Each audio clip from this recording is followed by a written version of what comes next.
is again very, very important section. And then every except section, if you see the pattern in Bhagavad Gita, it will be, even if it is a karma yoga, jnana yoga, dhyana yoga, we had seen all these chapters before. Krishna will conclude with the bhakti yoga. It will, like when he was teaching the dhyana yoga in chapter 6, and he says, he gave the process of Patanjali Ashtanga Yoga. And then he also again concluded that Yoginam api sarvesham madgata antaratmana shraddhavan bhajite yamam samay yukta tamam. Of all the yogis, those who are consciousness is completely fixed upon me, they are the best yogis. In the Karma Yoga also he teaches ki when you do things for me, I am happy. So every chapter Krishna concludes with the, like in the 8th chapter, Krishna concluded, Vedeshu yagyeshu tapahusu chaiva jnaneshu yatya punya phalam pradishtam. Ki whatever result you get by doing the austerity, by reading the Veda, by performing the different kind of tapasya, all those things, that is all included in the Bhakti Yoga. So actually Krishna concludes all the chapter with the Bhakti. Ki when you connect with me, that is the perfection. And this is to anyway most confidential knowledge. This chapter, Krishna says, Guhyatam, this is the most confidential knowledge. And most confidential knowledge is about Bhakti Yoga. So definitely this chapter is also concluded by it is from the beginning to the end, talks about the Bhakti Yoga. But there are very important verses which has been given in this chapter in the end. How one can become devotee. And if we become devotee, what we have to do? What is the definition we have to do? Everybody thinks that I am a devotee. But are we following the criteria of Krishna's to be a devotee? What are we following our own mind and senses? So Krishna will define why it is important to follow the scripture is this only, because I know Jnana Yoga. There is some little bit about Jnana Yoga. I know little bit about Karma Yoga. I know little bit about Bhakti Yoga. But everything I am doing according to my convenience. And I feel this is okay. This might be beginning, but this is not perfection. This is not perfection. It might be beginning. Okay, I have something. What exactly the Jnana Yoga? Like we were doing the 15th chapter, Krishna says, Vedeshcha sarvarahmeva vedya. So when you are cultivating the knowledge, reading the Vedas, doing the austerities, what is the perfection of that? To know me. Vedanta Vedkrita. I am the compiler of the Veda. And you should know me by understanding. So this is the conclusion. So unless and until we know Krishna, we connect to Krishna, we serve Krishna, anything is incomplete. Whether my karma is there, whether my jnana is there. Like in the karma, people say, oh, I am doing my duty. This is the karma yoga. Krishna has asked me to follow the karma yoga. So I am following the karma yoga by doing my duty. By doing my duty means what? What is your duty? My duty is to take care of my family. My duty is to take care of my job. My duty is to take care of my parents. This is my duty and I'm doing it. Yeah, that is your duty. You are doing it, but it's not the perfection of your duty. Perfection of the duty is that ultimately by doing all the other activity, we should connect ourselves to the Supreme Lord. That is the perfection. So we are very, very confused state of mind, do not know what exactly things are, how exactly things are. That is the reason Krishna gives us the knowledge. And with the knowledge, he asks us to do as he said. So this is what it is. So today we'll see the shloka. Lata, are you sharing the screen? Okay, Madhu. Because I forgot to download, it will take time. Are you ready with it? Yeah, just 2 minutes. Give me 2 minutes. I'll open the photo. Yeah. So what shloka we are going to do is very important shloka, and you would have heard this shloka many times before. Patram pushpam phalam toyam yome bhaktya prayakshati. Krishna says, you can offer me patram, the pushpam, the phalam, the toya means water. But what is important? Does not matter what you're offering me. You can only offer me water, you can only offer me a leaf, you can only offer me a fruit. But yome bhaktya prayakshati. With the love. The important, when we are offering anything to Krishna, the important thing is the love. How much love is there in my offering? Am I doing it just as a duty? Initially, we all do just as a duty, or I am doing it with the love. So Krishna says, ki, when you offer with me, with the love, then I am very, very pleased. So this shloka has various meaning in the sense, it does not mean also that, okay, Krishna told to offer me patram, pushpam, phalam. I offer one leaf of tulsi in the morning, one glass of water in the morning, then one apple in the morning, and one flower. And the rest of the day, I do whatever I want. That's a beginning. Why Krishna says? Krishna says, even if you offer this with love, I am happy. So Krishna is not saying just you offer me this only. Krishna, by saying this, Krishna meant was that even if you offer me this with love, I accept it. So that importance is, if I have nothing, then also I can perform bhakti. And if I have everything also, I can perform bhakti. Bhakti ke liye, there is no pre-qualification. There is no requirement as such.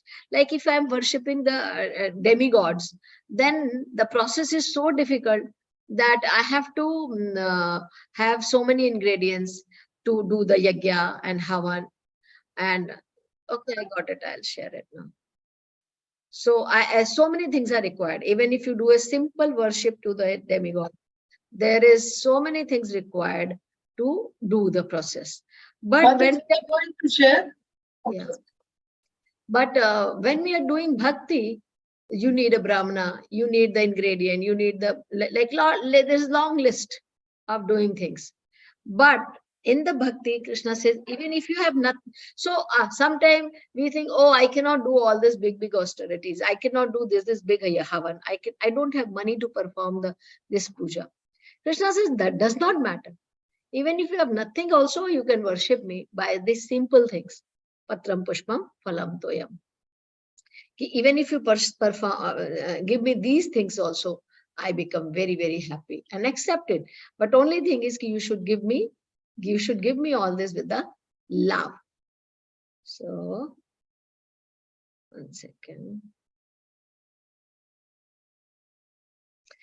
So before this, we had saw the worship of the demigod, and Krishna said, the result you obtain is temporary. And those who worship the demigod go to the planet of demigod. And those who worship me, they come back to me. Can you all see this 26 shloka on the screen? Hare Krishna. Yes, Mataji. yes, Mataji. So this shloka says, Patram pushpam phalam toyam yo me bhaktya prayakshati tadaham bhakti upahritam ashnami prayatatmanaha. If one offers me with love, okay, this shloka has 2 times bhaktya. Yo me bhaktya prayakshati with love, tadaham bhakti upratam. I accept if it is offered with love. If one offers me with the love and devotion, a leaf, a flower, a fruit or water, I will accept it. So Krishna says, even if you have very small thing to offer me, I am happy. Krishna is not seeing what you are offering. Krishna is seeing how we are offering. Are we doing with the love? Or we are just doing it as a ritual? If you are doing it as a ritual also, it is good. At least you are doing something, but Krishna is more pleased when we do it with the love. So I had told one story long back. There was a poor man, and he didn't have anything, and but he used to do the manasik puja. And one day he thought, I will make a nice kheer for my Lord today. And in the mind he started thinking that I have taken a big vessel. Now I put so much milk in that. Now I put the rice and I'm boiling it and boiling it and boiling it. And after it became thickened, then I put sugar, then I put saffron and a lot of dry fruits and cardamom powder. And in the mind, he was thinking and making. And then when the kheer was ready, he thought, I took a silver bowl and I put those kheer in the silver bowl and I will offer it to the Lord. He was thinking. And before offering the Lord, he just wanted to see the temperature, because we should not bring the boiling hot food from the kitchen and put it in the altar. It should be in the temperature where we can eat. We should not put in the front of the Lord just boiling hot. So he was just trying to see the temperature, how the temperature is, whether I should cool down it a little bit so that I can present it on the right temperature. And when he put his finger in the mind only, and he got burned. There was nothing. There was neither milk nor vessel nor rice nor sugar. Nothing was there. But his finger got burned. Because Lord was accepting, and he was also in the meditation that I'm doing it for the Lord. So that is what is said. When we have that intention to serve the Lord, that is more important. It is said that when we do something, like when we start cooking in the kitchen, and when we start thinking that today I want to make this for Krishna and I want to do it with a very nice thing, so the process itself becomes an offering to Krishna. When we cook for ourselves and offer it to Krishna, then when you put it in the plate and offer it, is offering. But when you start thinking that you are cooking for Krishna, the process itself becomes an offering to Krishna. Every step of the process becomes an offering to Krishna. But that stage comes a little later, that when we start thinking that I'm doing this, today I want to make this for Lord. Today I want to do this for Lord. Everything when we are doing. Right now what happens is that when we think that, okay, I want to eat pasta today, make pasta, I will offer it to Krishna also. I want to do this and then I will offer it to Krishna. Right now the mind set is like this. But when the time touches, when the time comes, then we start thinking, no, I want to make this for Krishna today. I am not a priority. Krishna is the priority in my life. I want to cook. Morning, when I get up, okay, today I'll make this for Krishna. You are making simple thing in your kitchen only. But your consciousness is that I'm doing it for Krishna. Then the whole process becomes an offering to Krishna. So Krishna can be pleased with our right mood and consciousness. Even if you offer less, but if you are having the right consciousness, everything will be accepted by the Lord. But that does not mean, again, as I said, there is a misinterpretation of the shloka is that, okay, I offer this only. Rest of the thing I make for myself in my kitchen, this I offer to Krishna. Morning I get up, I offer one flower, I offer tulsi leaf one, then a glass of water, one apple. That is it. Because that's what Krishna has told. Patram pushpam phalam toyam, and I offer it. I am following Krishna. That is also good. But that is not the right mode. Everything what we do, in the next shloka, Krishna will say that actually. Yeah, Lata, you'll read this. Love is the only qualification to serve Krishna. Krishna is the self-sufficient, and not in need of anything from anyone. Yet he accepts the offering of his devotee in an exchange of love and affection. So this is also very important point. This also is very misunderstood. Sometimes those who do not offer, what does Krishna need? Krishna doesn't need anything. He is self-sufficient. He does not need anything from me. What I can offer it to Krishna? Mere paas to, I have nothing to offer because everything belongs to him only. That is one mood. The second mood is, yes, of course, everything belongs to Krishna. But whatever I have also, I will offer it to Krishna. And Krishna appreciate the second one better. Yes, everything belongs to him. He is self-sufficient. He doesn't want anything. But still, what I have also belongs to him only. So let me offer it to him.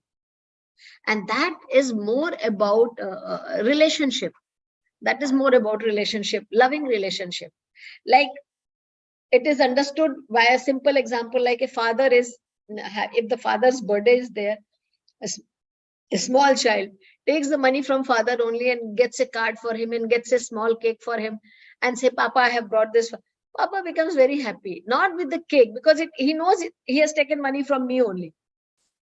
But the gesture that he thought about me, he made an effort to please me. He made an effort to make it special for me. That gesture is appreciated by the Father. Similarly, everything belongs to Krishna. I myself also belong to Krishna. Everything is his property. But even though whatever I have, whatever Krishna has given me, let me offer that also to Krishna. And that is a relationship in exchange of love.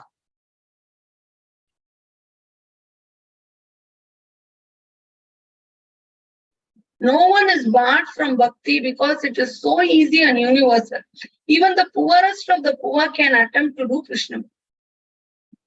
So even if I have nothing, if I'm the very poor person, I have nothing, then even if I offer a water of Krishna, Krishna accepts. Like when the Sudama went to see Krishna, what he had taken for Krishna? Just the broken rice. Broken rice, not even the full big rices, the one handful broken rice. And Krishna was so obliged that Krishna thought that whatever Sudama has, he is giving it to me. So whatever I have, I should also give it to him. And that is why when he was eating the rice, Lakshmi Devi stopped. No, no, no. If you are eating the rice, you will give everything to him. Where will I stay? So Krishna, what Sudama gave was a handful broken rice, but what Krishna gave was so much opulence to Sudama. Because Krishna is a reciprocal. Krishna reciprocate with our exchange of love. So if I have nothing, I will give this. This also Krishna appreciates. If I have everything, then I will put the things in a golden plate or silver plate and make nice bhoga and offer everything to Krishna. Whatever Krishna has given me, I should use my maximum, whatever position in the service of Krishna. So even the poorest of the poor can do bhakti. And there was a devotee in the time of Lord Chaitanya, and his name was Sridhar. And he used to say, he was a banana seller. And banana seller and what he used to do, he used to sell the banana, not even bananas, leaves, cups. Of the banana leaf cups comes, that plant cups and plates small.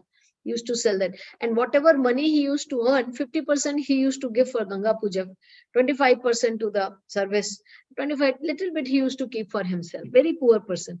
His house even did not have the proper terrace on the head. It used to leak from everywhere. He had one pot which he used to drink water also, and he used to take for his toilet also, one pot only. So poor. And Chaitanya Mahaprabhu used to come to his shop every day, and he used to make fun. Oh, you are so cheater. You are selling your banana in so expensive.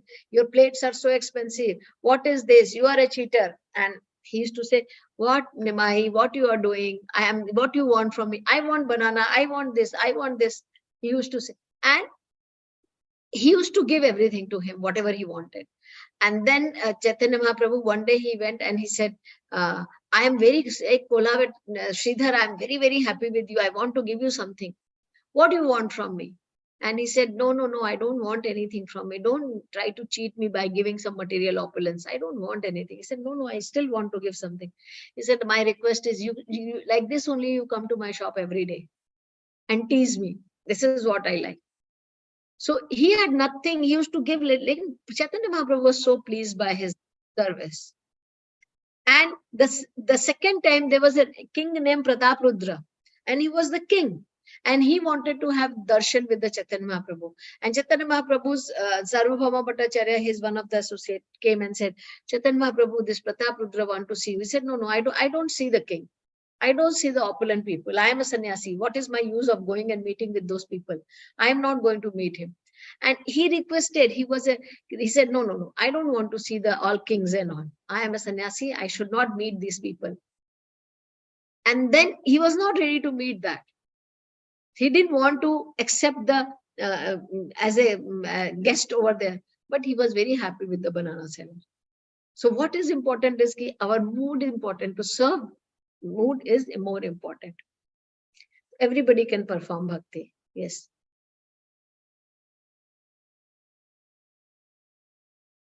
Hare Krishna. The sign of purity in one's bhakti is that he has no motivation in his service to Krishna and he can never give up such service anytime. Yes.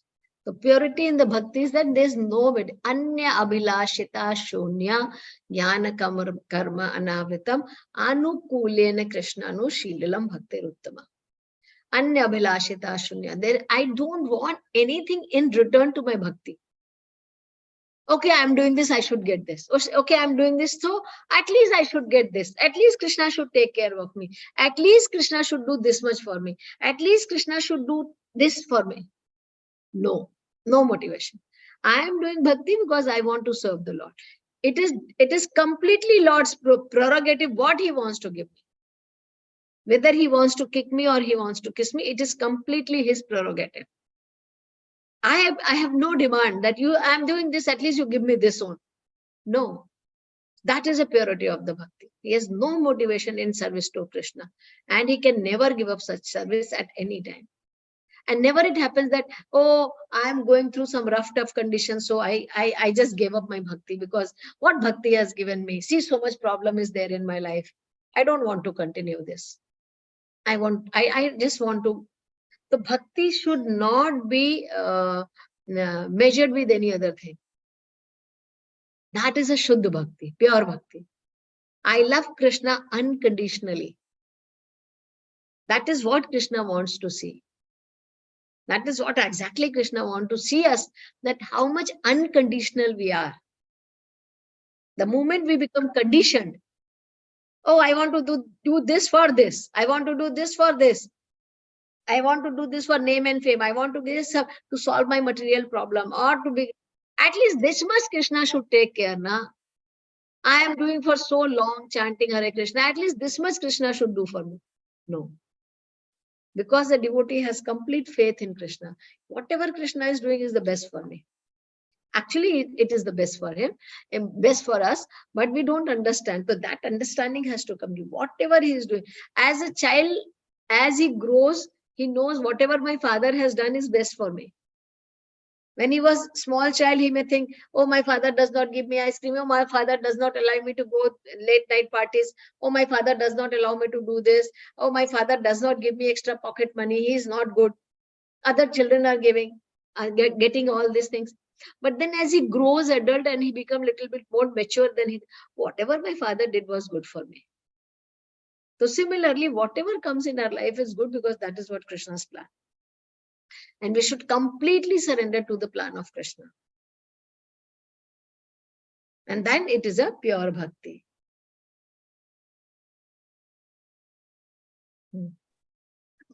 Bhakti is mentioned twice in this verse in order to declare more emphatically that bhakti or devotional service is the only means to approach Krishna. So as I said, there are 2 times bhakti mentioned. Krishna emphasizes it. Bhakti is the only means to approach. You may cultivate knowledge. You may cultivate so much dhyan, perfect. You can become, but that and all does not attract Krishna. That and all might give you the liberation from material bondage, but it will not give you the love of Godhead. Like recently we read the Brahmaji's prayer. When Brahmaji was doing the prayer, the 40 shlok mein Brahmaji has offered his prayer to Krishna. And at the end, Brahmaji said, I don't want to waste your time. I'm going and you continue your pastime. Because Brahmaji, Acharya says that Brahmaji realized that Krishna is not interested in hearing my prayers also. And rather Krishna is thinking that what my friends are doing, when I get my cows and cowherd boy back and I can go and play with him, why this Brahma is wasting my time so much standing here and talking big philosophy. Krishna was not interested in hearing also. He was more interested to see where my cows are, where my cowherd friends are. Let me go and start my play with them. And that is what Brahmaji says in his prayer. Okay, now I'm going back. I know I'm taking your so much time. Now I'm going back so that you can continue your pastimes. Because he could feel that. So Krishna is not interested in any of these things. Krishna is interested in what is there, what you have brought me, what your mother has given you, laddu or the peda or the some curd rice, and how we can all play together. And he's more interested in these things. He's a very different God. That's the reason understanding Krishna is a little bit harder. He cannot be pleased by what we generally think. If I to become God conscious, I have to be very, very serious. I have to be giving up everything in my life, and I have to be renouncing and doing some standing on one leg, going to the jungle, and I should not have. Sometimes people say, "Oh, you talk about so much bhakti, then why do you live in Dubai? You should come back and live in India village." Nowhere Krishna has said, "You go and live in village, then only you can attain me." Krishna has never said that. Krishna says, wherever you are, you just remember me. So maybe the other process may we have to give up things and attain something and do something. But bhakti is not like that. Anywhere, wherever we are, we can remember Krishna, serve Krishna, love Krishna, do things for him, hear about him, chant his holy name. Anywhere we can do and be Krishna conscious.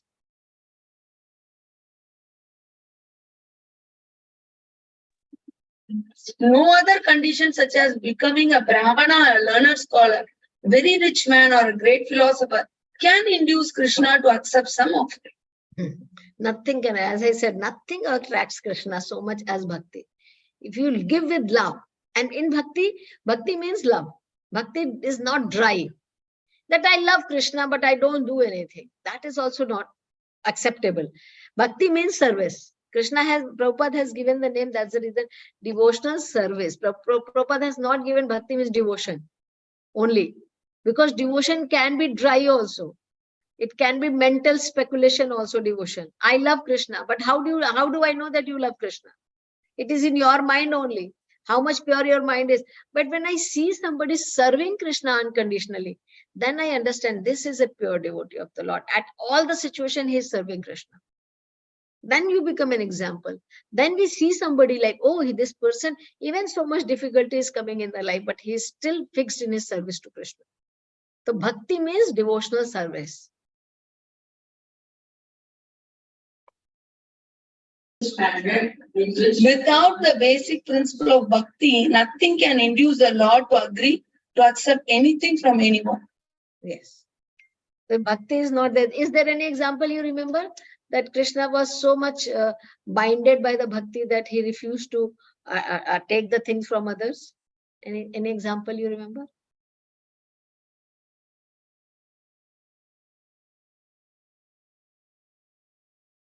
From the Mahabharata? Some hint? When Krishna went as a messenger and Vidura offered him. Yeah, when Duryodhan offered him food and when he invited him as a guest, he refused, and instead he went to Vidura's house because Vidura was an ardent devotee of Lord. Correct. So Krishna said, I don't want your food and all. Duryodhan was offering him 56 items in his own palace in a beautiful condition. He was offering, he said, I don't care about it. I don't want. And instead he went to the house of Vidura.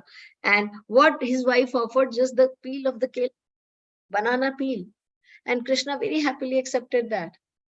So that is what is. So if without bhakti, Krishna is not interested in anything. He is a Lakshmi Pati. Everything in the complete universe, material and spiritual, belongs to Krishna. What he's lacking? He's not lacking nothing. So anything Krishna does, we should know that he is doing just to reciprocate with the devotee. He does not want anything. If he is like he doesn't have any desire, he doesn't need anything, he doesn't have any kind of attraction to anything because everything belongs to him. So why he is doing all this? Just to be the association of the devotee, just to make us happy. So he is doing for reason.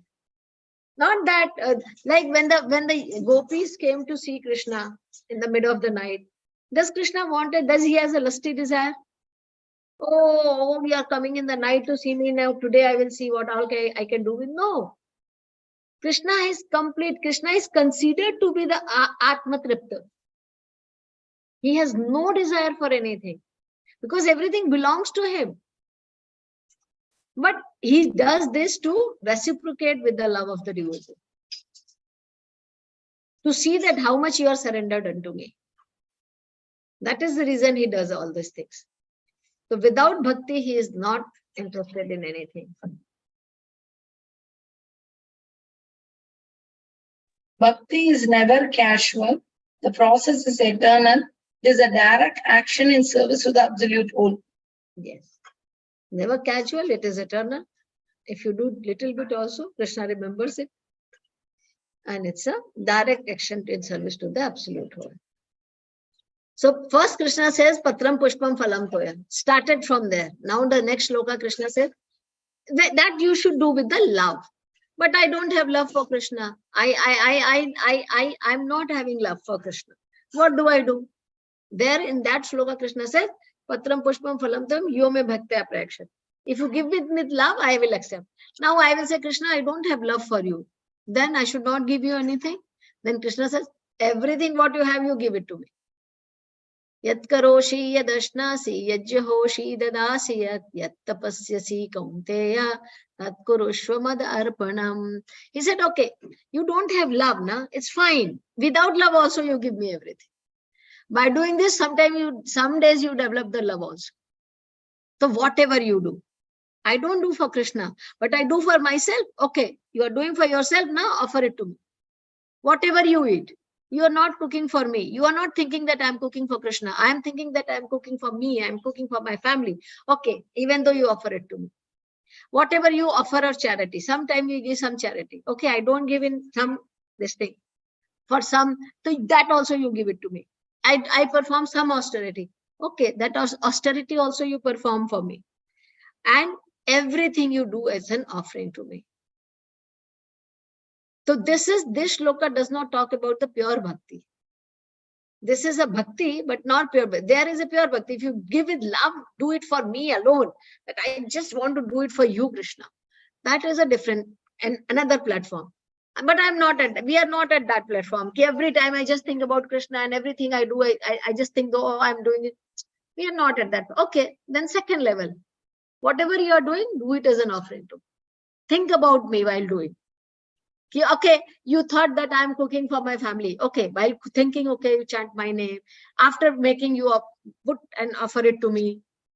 You are doing anything, you're doing any tapasya, austerity, anything, activities, at least offer the result to me. There is a difference between Nishkam Karma Yoga and Bhakti Yoga. They look alike, they look same. Nishkam Karma Yoga means I don't expect any result of my work. Bhakti means I don't, but I am attached to the work. I want to do certain things, but I'm not accepting the result. Bhakti means I am neither attached to the doing activity nor the result. I perform everything for Krishna. Whatever Krishna tells me, I will do it. The work itself becomes an offering to Krishna. In Nishkam Karma Yoga, the result becomes an offering to Krishna. Here, work itself has become an offering to Krishna. Whatever pleases to Krishna, I will do. Whatever does not pleases to Krishna, I will not do. That is that. Anukulyena Krishnanushilanam bhaktiruttama. Anukulyena Krishnanushilanam. Whatever is favorable in Krishna's service, I will do it. Whatever is not favorable, I will not do it. No matter what. That is a, okay, I'm doing it, but at least I'm offering to you also. It's okay. That's the next step.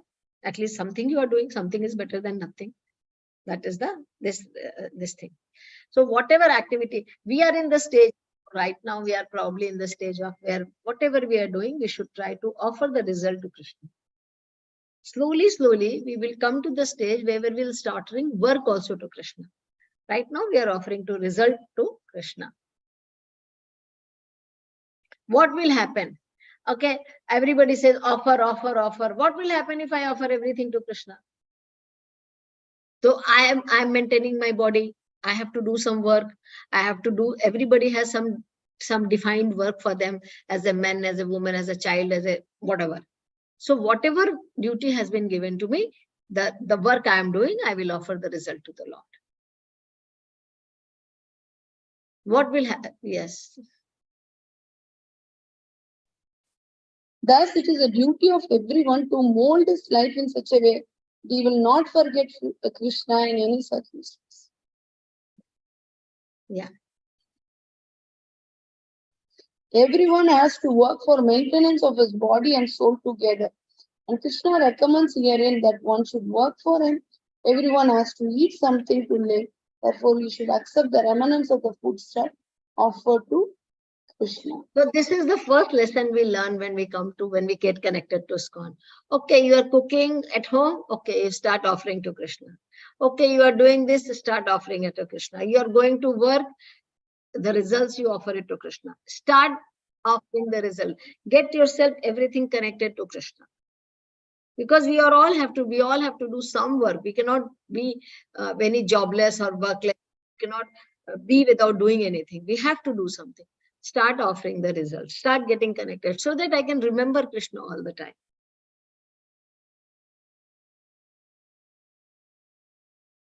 Any civilized man has to perform some religious ritualistic ceremonies. Therefore, Krishna recommends, do it for me, and this is called Archana. Everyone has a tendency to give something in charity. Krishna says, give it to me. And this means that all surplus money accumulated should be utilized in furthering the Krishna conscious movement.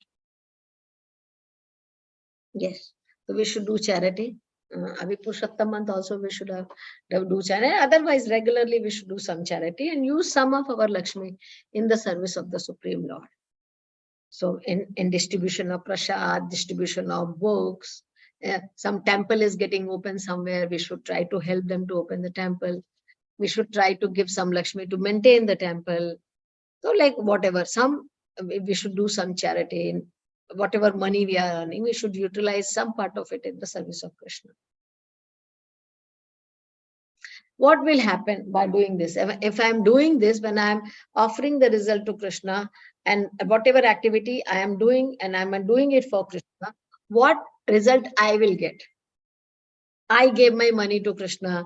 I gave my time to Krishna. I did everything for Krishna. What is my benefit? Krishna says here. Results of offering everything to Krishna.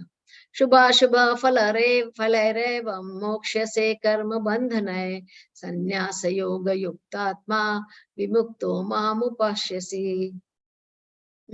Krishna says Shubha Shubha Ashubha. Shubha Ashubha Falare Moksha Se Karma Bandhanai. So in this manner, what will happen? You will be free from Shubh and Ashubh, okay, result. Because when I'm doing performing some activity, whether result is Shubha or Ashubha, there are two results only, whether I do something auspicious or inauspicious, good or bad, right? But if I've started doing everything for Krishna,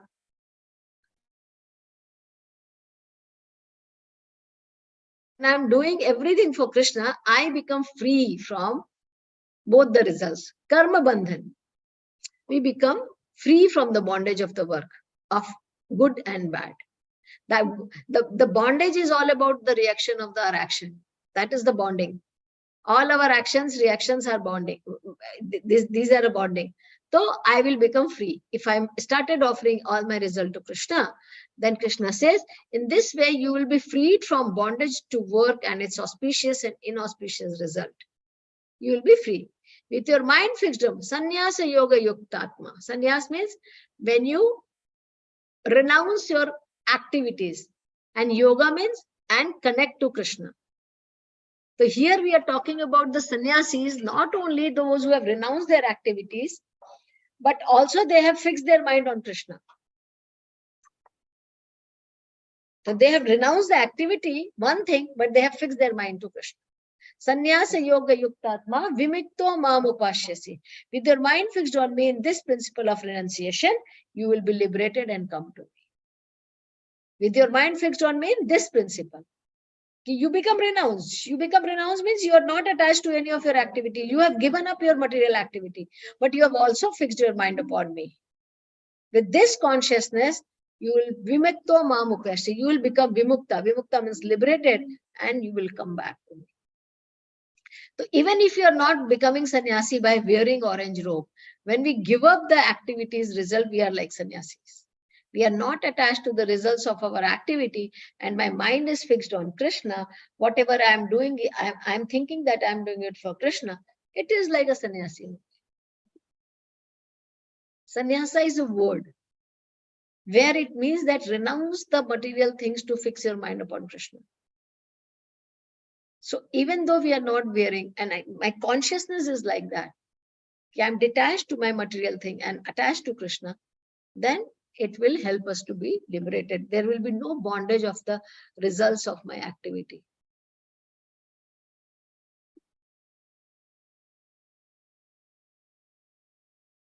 So here there is an example. Anasaktasya vishyan yatharham upayanjitah nirbandha Krishna sambandhe yukta vairagya muchyate. This is a shloka from Bhakti Rasamrita Sandhu, where the Rupa Goswami says, Anasaktasya vishyan. You are detached from all the material things. As long as we are in the material world, we have to act. We cannot cease acting. We have to be doing something. So till the time we are in the material world, we have to keep performing things from the morning till night. But so we cannot stop the activity. So what we have to do, we have to connect the activity. Nirbandha Krishna sambandhe. All our activity should be attached to Krishna. Yukta vairagya. Anybody whose all activity is directed toward Krishna, he is yukta vairagya. Yukta means he is connected to Krishna and he is a vairagi. If my activities are connected to the Supreme Lord, I can be like, I use everything what I have in the service of Krishna. That is what exactly Prabhupada has explained it like that. Yukta vairagya. Yukta vairagya means everything what I have, I connect it to Krishna. So I have possessions, I have money, I have house, I have nice education, I have nice facilities, but I'm using everything for the service of Krishna. Utilizing everything in the service of Krishna, then I am not attached, then I am called as a Vairagi. When I start using it for my comfort, my things, then it is my binding. When I use for everything for Krishna, then it is. So that is the reason, first thing, when my house is there, it belongs to Krishna. Krishna is the master of the house. Everything in the house should run around Krishna's will. Then you become Yukta Vairagi. Because now your gratification is not there. Like whatever Krishna wants, you will do. Krishna wants you to get up early, you get up early. Krishna wants you to chant, you chant. Krishna wants you to offer the food to him, you make in the kitchen and offer it to him. Krishna wants you to have the satsang in your house, you hold satsang in your house. Krishna wants you to invite the devotees and feed the prasadam, you do that. Krishna wants you to make your house Krishna conscious, you do that. Then, because whatever Krishna wants, the house is run by the Krishna's will. He is the master. Then you are Yukta Vairagi. When I think it belongs to me, Krishna, I have given one room to Krishna, but rest of the thing is for me. I do everything what I want in my whole house. One room is temple where whatever Krishna wants happen. Means you have limited Krishna to that much space. It should be. Krishna may live there in that small place, but at least consciousness we should have, it belongs to him. It is his house. Then everything, all what we do is for the pleasure of the Lord. The Rupa Goswami says that as long as we are in this material world, we have to act. We cannot cease acting. Therefore, if actions are performed and the fruits are given to Krishna, then that is called Yukta Vairagya. Everything when we perform, the result has been offered to the Lord. Actually, situated in renunciation, such activities clear the mirror of the mind. And as the actor gradually makes progress in spiritual realization, he becomes completely surrendered to the Supreme Personality of Godhead. Therefore, at the end, he becomes liberated. And this liberation is also specified. So this is actually what we learn in ISKCON, what Prabhupada has taught us. This is exactly what Prabhupada has taught. Prabhupada has given Krishna to us in our life. Okay, you start chanting first. So we started chanting 1 mala, 2 mala, 3 mala, 4 mala, 6 mala. Then Prabhupada gives the next lesson. You start offering Krishna at home. Okay, then, oh, no, I make onion garlic. Okay, you start with the milk. Okay, you start with the fruit. Okay, you do this sometime, someday. So we start from there. Then slowly, slowly, slowly we feel, okay, I should make something for Krishna. Then slowly, slowly my kitchen becomes clean. I start offering to Krishna. Acha, now I started offering. Okay, some festivals are coming.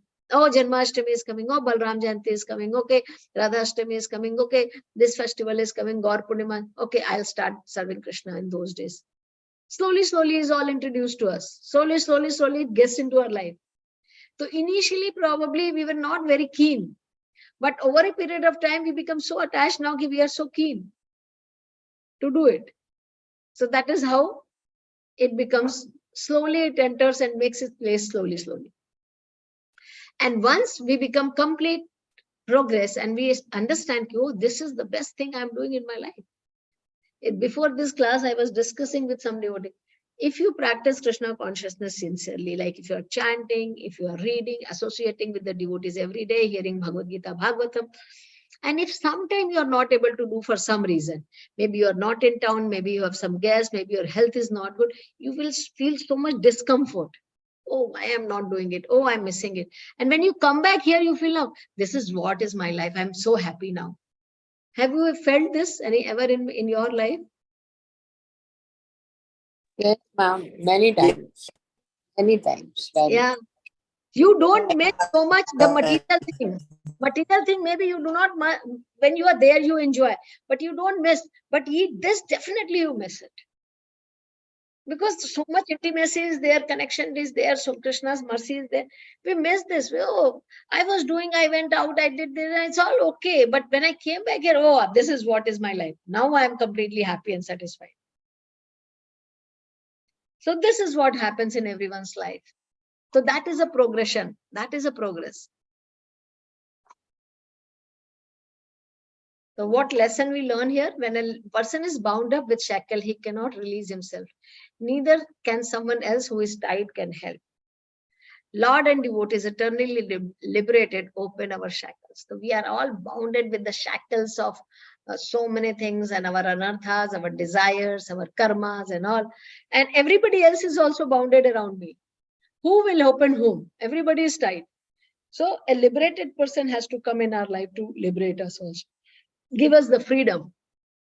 I was discussing this in previous class. Even one part of the body does not work. We feel so much discomfort and restricted. Oh, I'm not able to do this. I am not able to do this. Oh, this is so much restriction. For few days also. And here completely we are restricted. We are completely tied. Of course, we cannot see that tied. But how we can be happy? With so much, we are bound with our karmas. How we will be happy? We have to be open. When we open ourselves, when we are released from the bondage of karma, then only we can become permanently happy. Otherwise, we cannot realize that happiness. There is always in the mind that I am bounded. I cannot realize those happiness. And when you are free, automatically that joy will come. That joy automatically will feel, oh, now I can do whatever I want. So when we are released from our karma, then only we'll become completely happy. When we are liberated. And somebody has to come to liberate us. And that is Lord or his devotees. This is also one of the very, very nice shloka. Samoham sarva bhuteshu name teshu asti na priha e bhajanti tum mam bhaktya maite teshu chapeham. So this shloka has a two part. First half mein Krishna says, Samo aham sarva bhuteshu name dveshu asti na priya. I am equal to all. Neither I envy anyone, nor I am partial to anyone. I don't have anything. I am equal. Krishna is equal to every jiva, whether he's a devotee or non-devotee. Everything he provides to everybody. What is the requirement of the life is provided by the Lord to everyone. So that is how he says, Samo aham sarva bhuteshu. I give to equal to everyone. Then he said, the next verse he says, next line, Ye bhajanti tu mam bhaktya maite teshu chapya. But whoever renders service unto me in devotion is a friend, is in me, and I am also friend to him. The second part, Krishna says, wait. I am equal to all, but definitely I am closer to my devotees. I give extra favor to them. because they are in me and I am in them. They are my friend and I am their friend. So how do we understand this shloka? Like Krishna is like a rain. It gives the water. Rain gives water to everything. Somewhere it will fall, it will become mango tree. Somewhere it will fall, it will become banana tree. Somewhere it will become maybe some bitter fruit. Some bitter things will come. Krishna is equally giving. According to my nature, I accept and behave. Krishna is equally giving water to everyone. Krishna is equally giving to mercy to everyone. But a devotee is reciprocating more with Krishna. Krishna is not conditioned. Krishna is reciprocal. According to my nature, he reciprocate with me. Ye yatha mam prapadyante tam tathaiva bhajameham. As you worship me, I give you reward accordingly. Like if a teacher is there in the class, teacher gives the knowledge to every child equally. Lesson in the class is all equal. But some children are very sincere. They will do their homework very nicely. They will come back to teacher. Okay, I did not understand. What is this? What is that? They will spend extra time to learn things. They will do extra effort to be good in that particular subject. Then they get extra favor from Krishna, from teachers also. Teacher, this boy is very sincere. He takes everything very sincerely. Whatever I teach, he hears very sincerely. So automatically he becomes more dear to Krishna, more dear to the teacher. So automatically that person becomes more dear to Krishna, teacher. Similarly, when we start following the instruction of Krishna sincerely, then we become dear to Krishna. Automatically we become dear to Krishna. Otherwise also Krishna is providing everything to me. But as we start following the instruction of Krishna,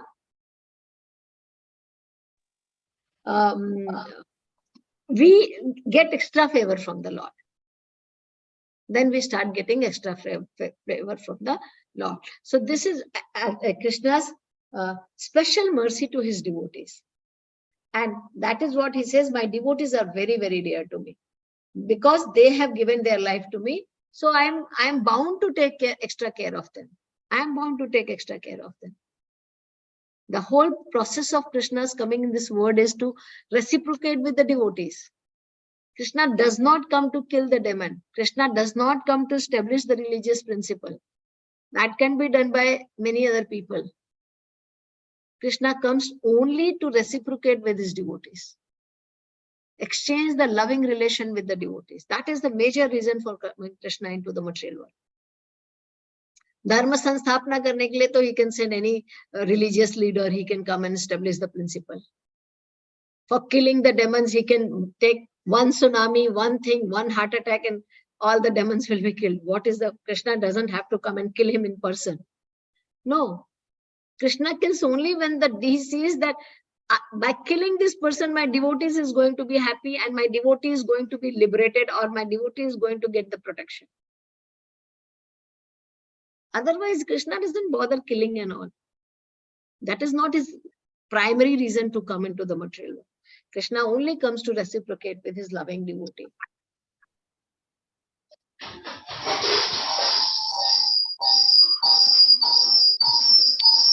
Yes.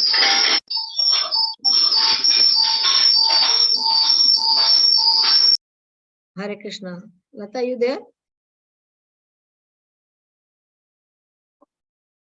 Krishna is reciprocal. Lord Krishna is just like that rains everywhere, equally whether on the rock or on land or water.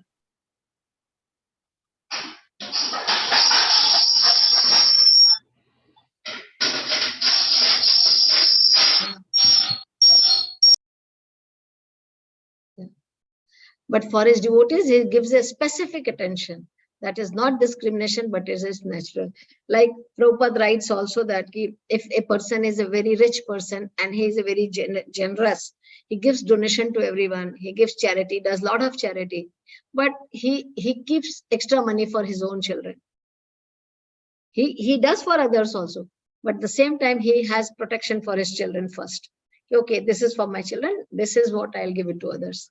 So similarly, Krishna's devotees are like Krishna's very intimate friends. and intimate children, those who are following the order of Krishna. So they get extra attention from the Supreme Lord. That is natural. Someone may be charitable disposed to all, yet he has a special interest in his own children. Although every living being is a child of God, only the devotees have the consciousness of acting like God's children. In Brahma's prayer, we have heard this, to get the property of the Father, you have to be alive. To get the love and care of the Krishna, I have to be alive in my Krishna consciousness. Automatically, I get the attention of Krishna. I cannot get away from Krishna and claim also that I have to get everything. I have to be with him. Automatically, whatever he has, everything will be given to me. I have to be alive in my Krishna consciousness. Thus, Krishna especially reciprocates with devotees. This also explains the word ye yatha mam prapadyante tam tathaiva bhajamiham.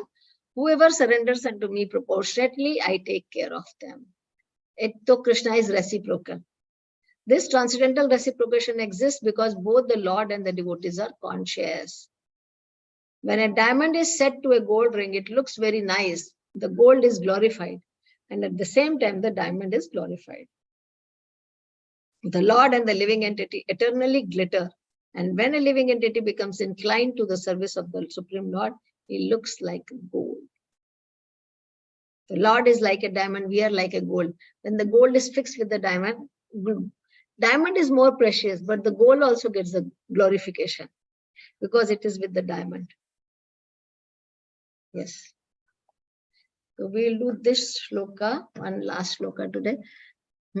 So when you become the devotee of the Lord, many a time it happens, and we also judge. We say, oh, he chants Hare Krishna, but he has a bad habit. He does this also. He has done this. He still tells lies. And he still does things. Oh, he was a devotee. Why is doing this? So we start judging people. And of course, when we become the devotee, we should also follow benchmark. We should also follow the ideal way of living. We should not indulge in any of these things where somebody can point me. We should also be having a very high standard of my living, my consciousness, my activity. Because people judge. Oh, what is the use of you practicing Krishna consciousness? You still have this, you still have anger, you still have attachment, you still have this. People start judging us. But what Krishna says, Api chet suduracharo bhajate mamananya bhak sadhureva samantavya samyak devasito hisa. This is a little bit tricky shloka to understand. We have to understand with the open mind.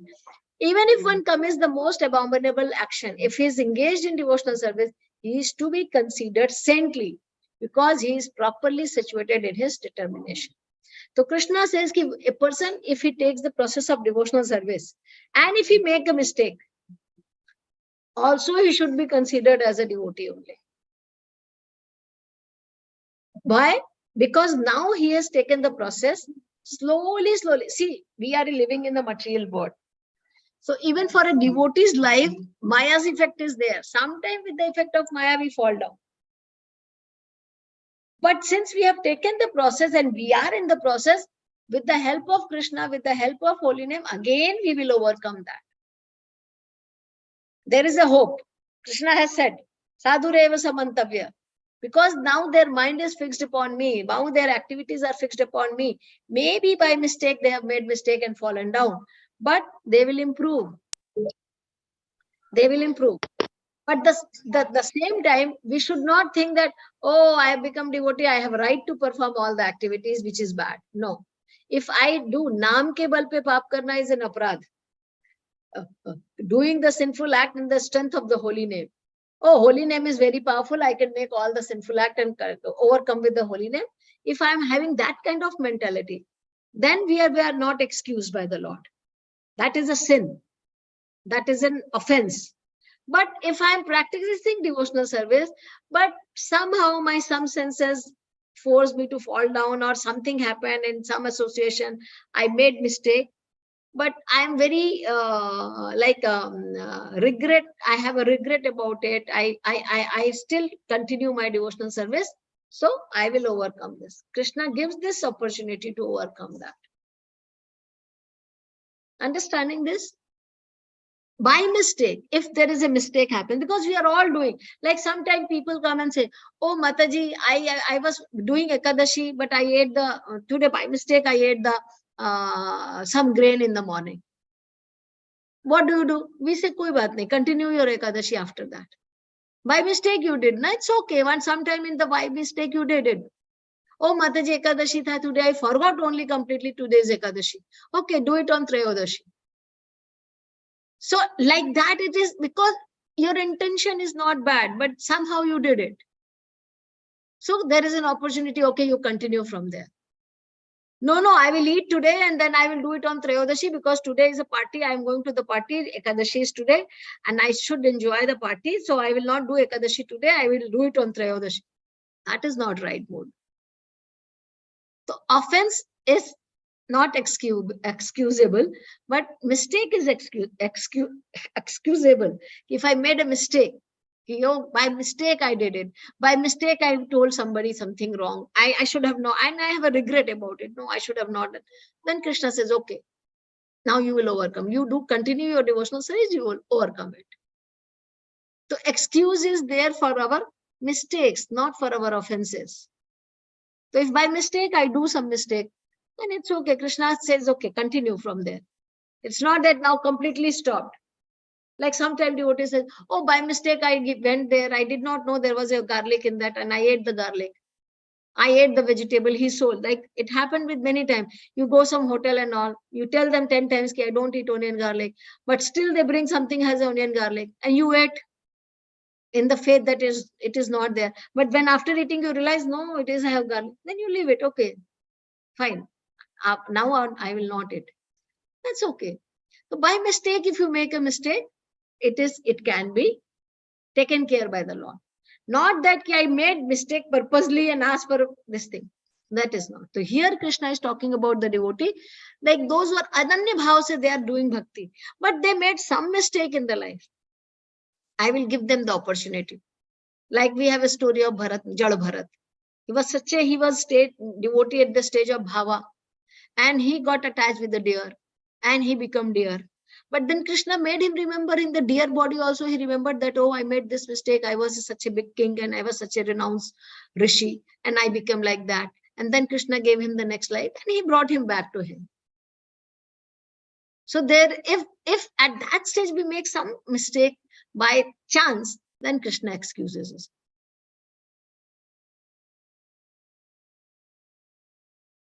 Accidental mistakes. Bhakti is like a declare to war against Maya. As long as one is not perfect, there may be accidental fall down from the path of saintly character. So there are chances of fall down. So wherever you fall down, start from there again. Not that now you cannot do it anymore. No. I was doing, but today I failed to do it. I could not do it. What we will say, okay, no problem. Start again tomorrow. Continue from here. Not that now you can, because you have left it, you cannot do it ever in your life. No. Like ritual, sometimes you say, na, this is the ritual. It has to be done like this. If you do not perform like this, maybe something will happen, something will fall, and some inauspiciousness will happen in your life. Bhakti is not like that. Even if you do not do sometime, it's fine. Continue from there. But that does not give us the excuse that I do keep doing these mistakes. That is all an accidental mistakes, accidental problem. However, the circumstantial and despicable activities of Krishna's devotee due to the power of material impression does not make him abominable, just as the spot on the moon do not become an impediment to the diffusion of no light. As the moon has a spot, but that does not become an impediment in the diffusion of the light. So in the Narasimha Purana, this statement is given. The meaning is that even if one fully engaged in the devotional service to the Lord, is sometimes found engaged in abominable activities, these activities should be considered to be like the spot that resemble the mark of the rabbit on the moon. Such spots do not become an impediment to the diffusion of moonlight. Similarly, the accidental fall down of a devotee from the path of saintly character does not make him abominable. That is the reason we should not judge the devotee. We should not judge them because they are under the protection of Krishna. Krishna will again make them all right. If their intentions are correct, we are in the material world, we are prone to make the mistakes. So we will make the mistakes. We are not perfect living beings. But if our intentions are correct, there is a regret of what we are doing. Krishna will help us to improve. Krishna is not punishing God. Krishna is the God who is helping us to reach to him. Not that every step is punishing. Oh, you did not do this, get out from here. Oh, you did not do this, get out. No. Krishna is like a loving father. You make 100 mistakes, also he will accept. Okay, you come here still. Still I hold your hand. Still I let you come forward. Still I help you to come forward. Krishna is that type of God. Krishna is a friend. Krishna is a real father, real friend, real Paramatma, real God, who really helps us, who really wants us to overcome these difficulties by holding my hand. So he doesn't give up the hand of the devotee. Anybody who tries to take the step, it is said that if you want to take 1 step to Krishna, Krishna will come forward 10 steps towards you. Because he wants us to go back to him. So we saw today that Krishna is he's very, very, devotees are very dear to him. And if devotee makes some mistakes by chance, by mistake, by accidental mistakes, Krishna excuses and gives them the opportunity to get back to their process again. But at the same time, it should not be accidental mistake, should not be a intentional mistake. I'm making intentionally, I'm doing it, and then again I'm going. That is a little bit harder. But accidental mistakes, Krishna excuses us. Actually, Krishna excuses everything. Putana had come to give the poison, and Krishna saw that she has the heart of like a mother, and she wanted to feed me. I should also reciprocate him like a son. Let me give Krishna Putana liberation. So intention was to feed the Krishna poison to kill him. But Krishna thought, oh, she's like a mother. She wanted to feed me. Okay, I will also be like a son and I will try to liberate him. So Krishna sees only good in us. So that is the reason Krishna Bhakti, there is no loss. In this process, in this endeavor, there is no loss. In Karma Kanda, there is so much loss. There is so much, this thing, you don't do this, you get this, and that demigod will get angry, and that demigod will get angry. When Krishna did this,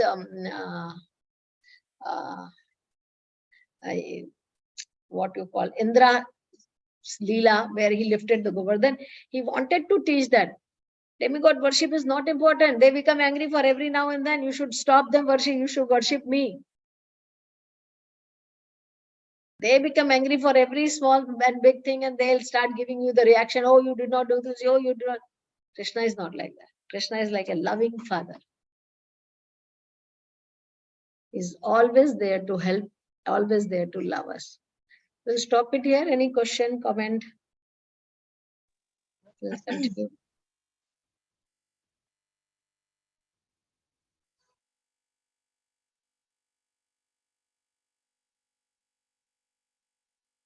Hare Krishna, no? Hare Krishna Mataji. Accidental mistakes, bhakti is like discrimination, declaration of war against Maya. Is that means, is this definition of bhakti, Mataji? No. The definition of bhakti is Anya Vilashita Shunya. War against Maya means everybody's, when we are practicing devotee, when we are practicing devotional service, it is a war against, because everything is against me and I'm still trying to do it. Everywhere there is Maya only. When, like how you understand, how we understand that you are coming to attend the classes every week. Nobody in your family is attending. Now you have to fight with them and tell them, no, and someday they are going to movie, someday they are going out, someday they are doing something. sorry, you have to still tell them, no, I have to still hear Bhagavad Gita. So you have to make your decision very strong. You are fighting against them to be in your bhakti. Bhakti. Okay. So one day it will happen, oh, I became loose also. Today I thought, okay, I will also give up. So that is how it is, a war against Maya. Whatever we are practicing, nobody is doing it, right? Okay. So you are having Thank fight you. in your own journey. You have to, so many people are against you for not doing it. They don't want you to do it, but still you are doing it. So it is a fight. So sometime maybe with their some influence, sometime maybe with their something, I also become weak. But then I repent, oh, I should have not done this. Then Krishna will say, okay, you continue from here. Okay, thank you, Mataji.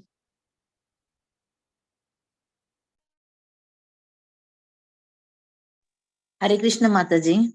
Yes, Sapan. Mataji, I want to share my experience, Mataji. Sure. Actually, we will offer prasad to God.